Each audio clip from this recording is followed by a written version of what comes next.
Shalom, shalom, peuple de Dieu, soyons tous une fois encore bénis ce lundi 14 février dans le puissant et glorieux nom de Jésus-Christ. Que la paix de l'Éternel, le shalom de l'Éternel soit notre partage à tous. Amen, amen, amen. Maman Unielle de prière de femme, mais aussi de pierre vivante, est heureuse de vous retrouver encore une fois aujourd'hui pour partager la parole de Dieu sur un thème, un sujet particulier. Soyons une fois de plus bénis. Que la grâce du Seigneur nous accompagne cette semaine, que sa paix soit notre partage, que sa protection soit un manteau de gloire pour nous, que le Seigneur nous inspire des pensées nouvelles, que le Seigneur imprègne nos pensées de sa volonté qui nous accompagne pas à pas, nous, mais aussi nos familles, nos époux, les épouses, les enfants, la grande famille en Christ, la famille des croyants, toutes ces personnes qui ont foi en l'Éternel et même bien d'autres dans le puissant et glorieux nom de Jésus-Christ. Que le nom de l'Éternel soit encore puissamment glorifié, puissamment magnifié en ce jour et pour toujours dans le nom de Jésus-Christ. Amen, amen, amen. Alors aujourd'hui, le message de ce lundi 14 février 2022 s'intitule « La source de tous les maux ».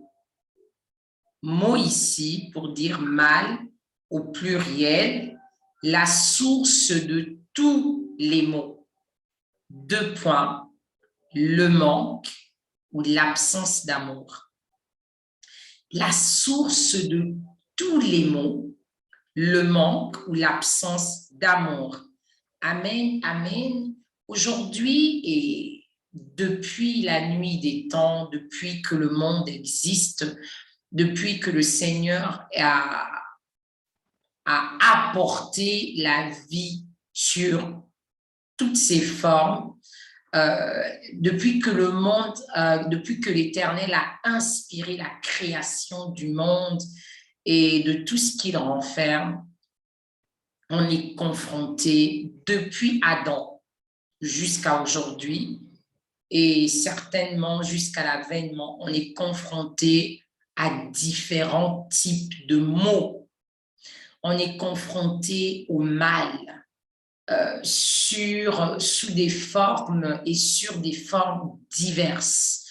La méchanceté, les violences, les guerres, la calomnie, la jalousie, les empoisonnements, les meurtres, les assassinats, le viol, la diffamation, le meurtre, la sorcellerie, le fétichisme, la famine, la guerre. Je veux dire, le monde est rempli de maux. Le divorce, la mesquinerie, la méchanceté. C'est tellement... Les mots sont innombrables que ma seule mémoire ne pourrait pas tous les citer, parce que je crois très humblement que je ne peux même pas avoir la véritable connaissance de tous les mots qui existent sur Terre. Le mal s'est répandu à une dimension exponentielle, à une telle dimension qu'elle n'est même plus quantifiable. Le mal est présent dans toutes les sociétés, quelles qu'elles soient. Le mal est présent dans toutes les souches sociales, quelle que soit la classe sociale, de chez le prolétaire, l'ouvrier, au plus nanti, qu'on soit chez les pauvres, la classe bourgeoise, moyenne, qu'on soit chez les riches, les aristocrates, peu importe. Qu'on soit dans le monde des croyants, les églises, les assemblées, les mosquées, les temples, qu'on soit dans le monde, peu importe, le mal s'est répandu à tous les niveaux de la société, dans toutes les régions du monde, même auprès des animaux. Je veux dire, le mal a pris possession de la création. Et même les animaux, les végétaux sont victimes de ce mal, en fait. Et le mal aujourd'hui s'exprime à tous les niveaux, à toutes les dimensions, sur des formes diverses, avec en fait des possibilités tellement infinies. Aujourd'hui, le mal est gratuit, en fait. On n'a même plus besoin d'avoir une raison pour faire du mal. Le mal se répand chez les bonnes personnes comme chez les mauvaises. On a atteint un niveau de méchanceté que parfois il y en a qui sont dans la méchanceté inconsciente. C'est-à-dire le mal a tellement gangréné, le mal s'est tellement enraciné dans la société, dans le monde, dans la vie, dans le cœur de l'homme, qu'il y en a qui sont même méchants inconsciemment. Il y en a qui ont normalisé la méchanceté. Il y en a qui l'ont instituée, il y en a qui en ont fait une doctrine. Il y en a, c'est tellement, le mal est tellement répandu qu'il y en a qui n'ont même plus, qui ne distinguent même plus ce qui est bien de ce qui est mal. Nous allons lire une portion de la parole de Dieu pour comprendre l'origine du mal. Nous allons dans Marc, chapitre 12, à partir du verset 28. Je lis la parole dans le puissant nom de Jésus. Un des scribes qui les avait entendus discuter, sachant que Jésus avait bien répondu aux Sadducéens, s'approcha et lui demanda « Quel est le premier de tous les commandements ?» Jésus répondit « Voici le premier. Écoute Israël, le Seigneur notre Dieu est l'unique Seigneur. Et tu aimeras le Seigneur ton Dieu de tout ton cœur, de toute ton âme, de toute ta pensée et de toute ta force. Voici le second. Tu aimeras ton prochain comme toi-même. Il n'y aura pas d'autre commandement plus grand que cela. Il n'y aura pas d'autre commandement plus grand que cela.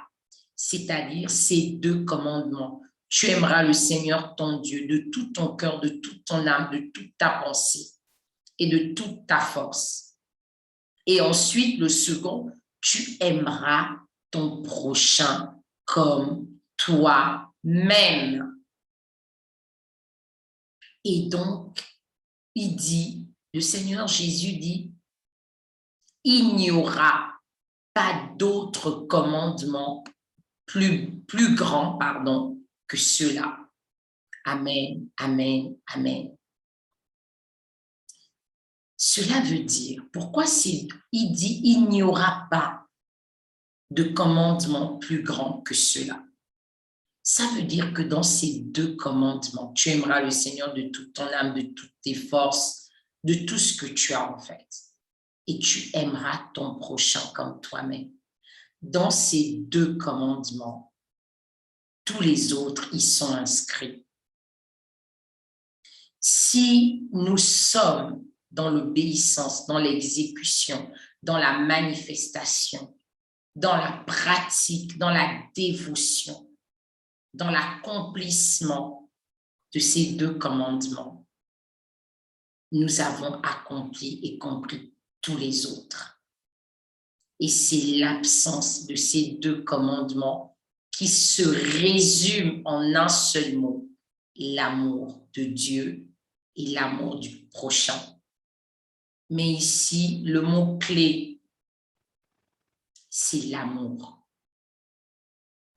C'est à cause de l'absence d'amour et du respect de ces deux commandements que tous les maux de l'humanité existent. Tous. Je dis bien tous. Même Jésus a été victime du manque d'amour. Adam et Ève, s'ils avaient réellement aimé Dieu, ils ne seraient pas tombés dans le péché. David, s'il a fini par tuer, non pas tuer directement, mais conduit à la mort d'Uri, le mari de Bersheba, la maman de Salomon, c'est parce qu'il n'a pas assez aimé son capitaine, son général, au point de convoiter sa femme. Tout le reste, Judas, peu importe, Pharaon, quel que soit le récit biblique que vous prendrez, quelle que soit la réalité du monde actuel, ce n'est pas possible. Si on n'est pas capable d'aimer, on est dans le mal. Aussi simple que ça. Les guerres, les familles. Pourquoi les guerres?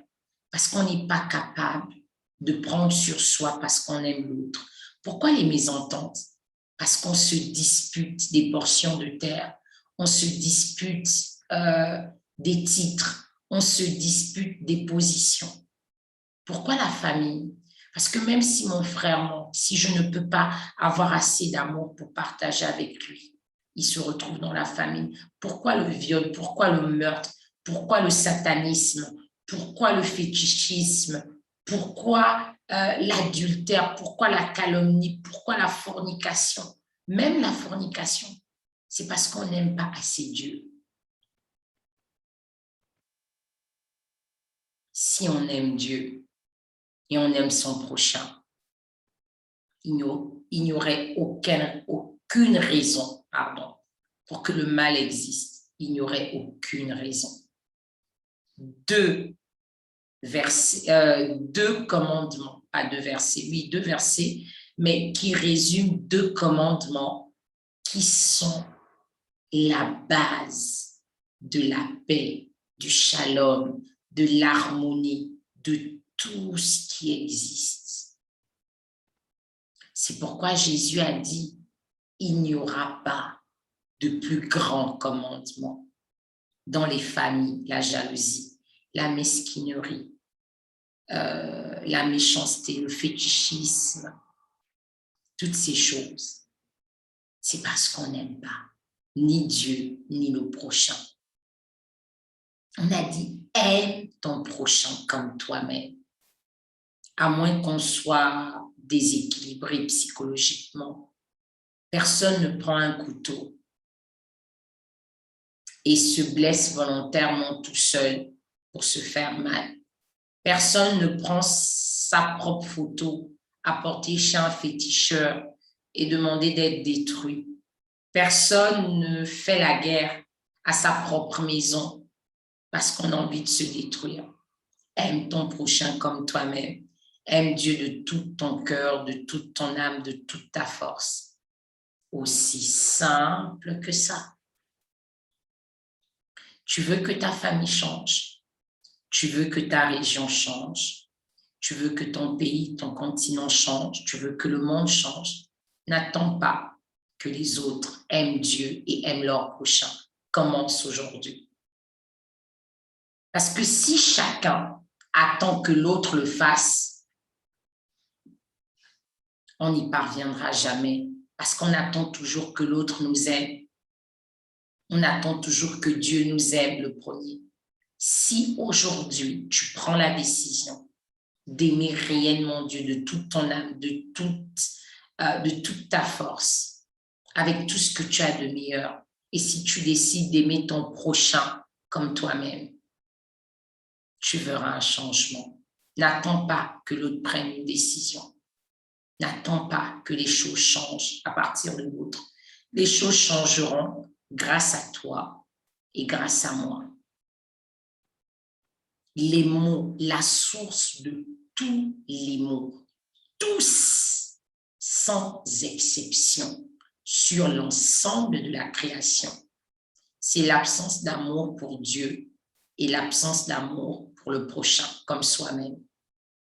Si tu aimes Dieu, en fait, comme je l'ai dit une fois dans une exhortation ici, un message, si tu aimes Dieu, automatiquement tu aimes ton prochain.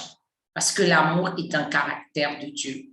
Donc on le prononce, on le déclare, on le proclame de notre bouche. Mais en réalité, on n'aime pas vraiment.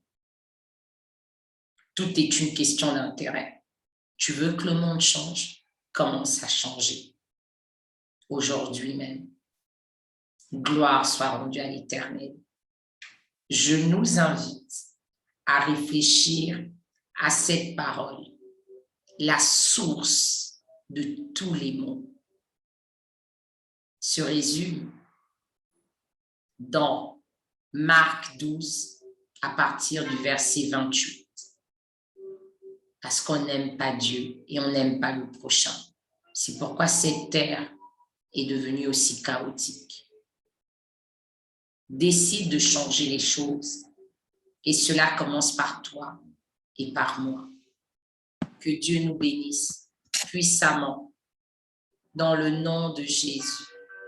Amen, amen, amen.